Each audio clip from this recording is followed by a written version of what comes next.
So breast లో lump అంటే first thing మీరు బ్రెస్ట్ ఎగ్జామినేషన్ అనేది చేసుకోవాలి. మీకు ఎప్పుడైనా ఏదైనా గడ్డలాగా తెలిసింది అనుకోండి, మీ నార్మల్ బ్రెస్ట్ లాగా కాకుండా ఏదో కొత్తది, ఒక చిన్న పల్లి గింజంతో, నిమ్మకాయ సైజ్ అంతో ఏదైనా తెలిస్తే వెంటనే కన్సల్ట్ అవ్వాలి. సో బ్రెస్ట్ లోపల ఉండే గడ్డని బ్రెస్ట్ లంప్ అని అంటారు అనమాట, నార్మల్ టర్మినాలజీలో. సో ఇది క్యాన్సర్ అని ఎప్పుడు అంటారు అంటే, కొన్ని టెస్ట్లు ఉంటాయి, అవన్నీ చేసుకున్నాక కొన్ని సిమ్టమ్స్ ఉంటాయి. అంటే మీరేమన్నా బరువు తగ్గిపోయారు ఈ మధ్య కాలంలో, ఇలాంటి చాలా సిమ్టమ్స్ చూసుకొని అప్పుడు డయాగ్నోసిస్ తర్వాత దాని క్యాన్సర్ అంటాం. జస్ట్ చూసి క్యాన్సర్ అని చెప్పలేమన్నమాట. కొన్ని సిమ్టమ్స్ ఉంటాయి, లైక్ లంప్ మీద ఉండే స్కిన్ ప్యూడి ఆరెంజ్ అపియరెన్స్ అంటారు అనమాట. అంటే ఒక ఆరెంజ్ పండుకి పైన ఎలా ఉంటుంది తోలు, హోల్స్ హోల్స్ గా అలా ఏమన్నా ఉన్నా, లేకపోతే నిపుల్ షేప్ మారిపోయినా, నిపుల్ లోపల నుంచి బ్లడ్ లాగా ఏమన్నా వస్తుందన్నా, బరువు అధికంగా తగ్గిపోయారు, లైక్ ఎక్కువ వెయిట్ లాస్ అనేది జరిగింది అనుకోండి, ఇలాంటి సిమ్టమ్స్ కొన్ని పట్టుకొని క్యాన్సర్ అని సస్పెక్ట్ చేయొచ్చు. కానీ కన్ఫర్మ్ గా క్యాన్సర్ అని ఎప్పుడు చెప్తారు అంటే, కొన్ని టెస్ట్లు చేసిన తర్వాతే చెప్తారు.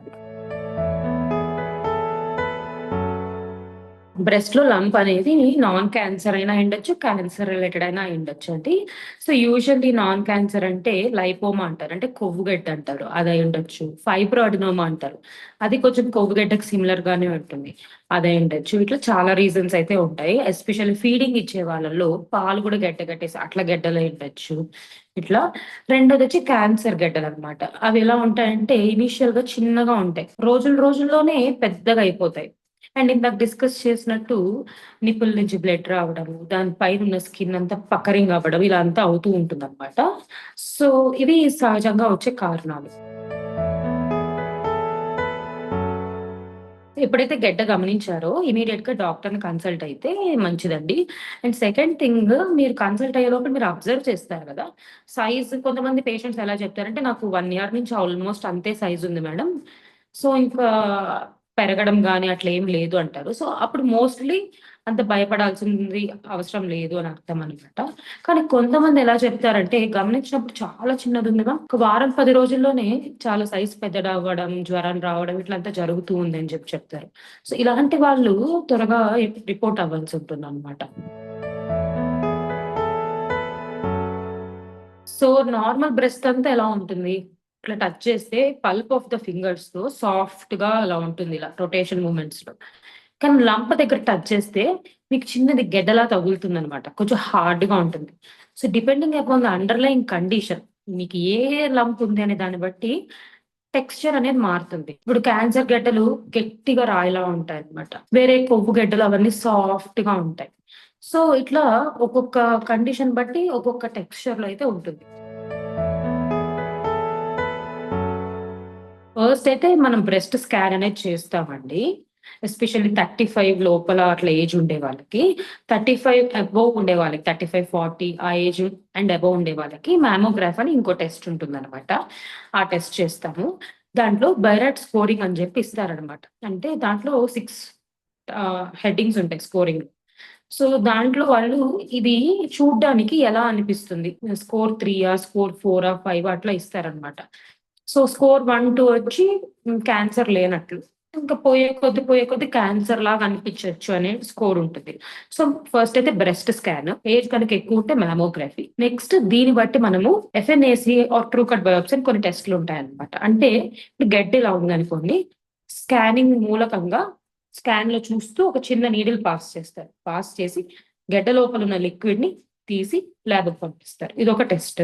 రెండోది ట్రూ కట్ బయోప్సీ అని ఒకటి ఉంటుంది అనమాట. దీంట్లో ఏం చేస్తారంటే, ఇప్పుడు గడ్డ ఎలా ఉందనుకోండి, ఇదంతా నార్మల్ బ్రెస్ట్, సో ఈ ఎడ్జ్ తీసుకుంటారు.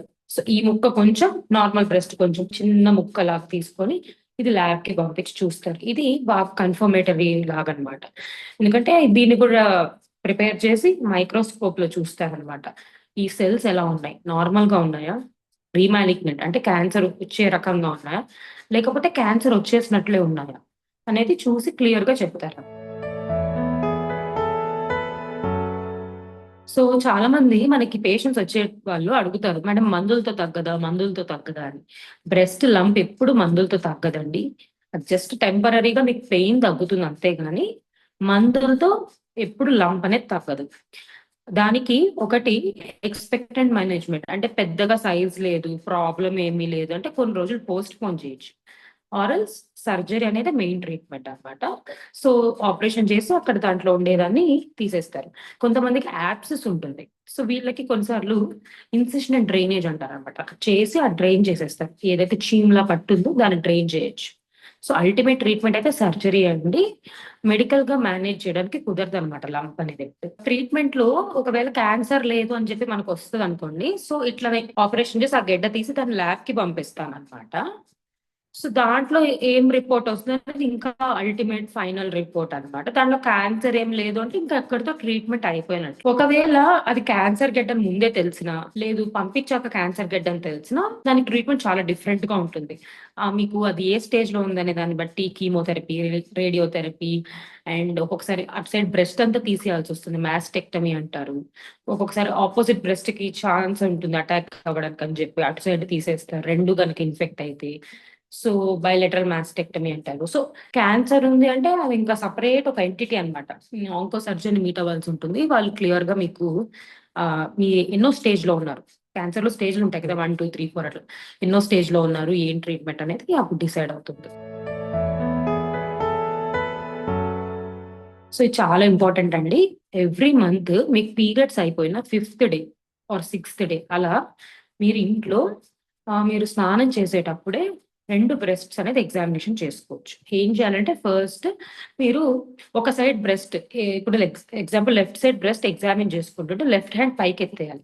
ఎత్తేసి రైట్ హెడ్ కొంచెం రైట్ సైడ్‌కి తిప్పి ఈ పల్ప్ ఆఫ్ ద ఫింగర్స్‌తో బ్రెస్ట్‌ని మొత్తం పాల్పేట్ చేయాలి. ఇప్పుడు ఇది బ్రెస్ట్ అనుకుంటే దీన్ని 4 క్వాడ్రంట్స్‌గా డివైడ్ చేస్తాం. సో, ఔటర్ క్వాడ్రంట్, ఇక్కడ ఇన్నర్ క్వాడ్రంట్, మళ్ళీ ఔటర్ క్వాడ్రంట్, ఇన్నర్ క్వాడ్రంట్ అన్నీ ఇలా తగుడుకుంటూ చూడాలన్నమాట.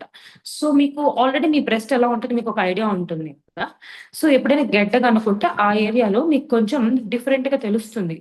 చిన్న గోలీ సైజ్ ఎంతనో, నిమ్మకాయ సైజ్ ఎంతనో, పల్లి గింజ సైజ్ ఎంతనో వాటెవర్ మీకు డిఫరెంట్‌గా అనిపించినప్పుడు మీరు కన్సల్ట్ అవ్వాల్సి ఉంటుంది. మళ్ళా ఇటు రైట్ సైడ్ చెక్ చేసుకునేటప్పుడు అంతే. రైట్ హ్యాండ్ పైకెత్తడం, హెడ్ కొంచెం లెఫ్ట్ సైడ్‌కి టర్న్ చేయడం, అన్ని పాల్పేట్ చేసుకోవడం. అంటే టచ్ చేసుకొని చూసుకోవడం. ఇలా ప్రతి మంత్ మీకు పీరియడ్స్ అయిపోయిన తర్వాత అంటే పీరియడ్స్ అప్పుడు కొంతమందికి బ్రెస్ట్ హెవీగా అలా ఉంటుంది కదా! సో, ఆ టైంలో కనుక్కోవడం కష్టం కాబట్టి పీరియడ్స్ అయిపోయిన తర్వాత మీరు ప్రతి మంత్ ఇంట్లో స్నానం చేసేటప్పుడు చెక్ చేసుకోవాల్సి ఉంటుంది.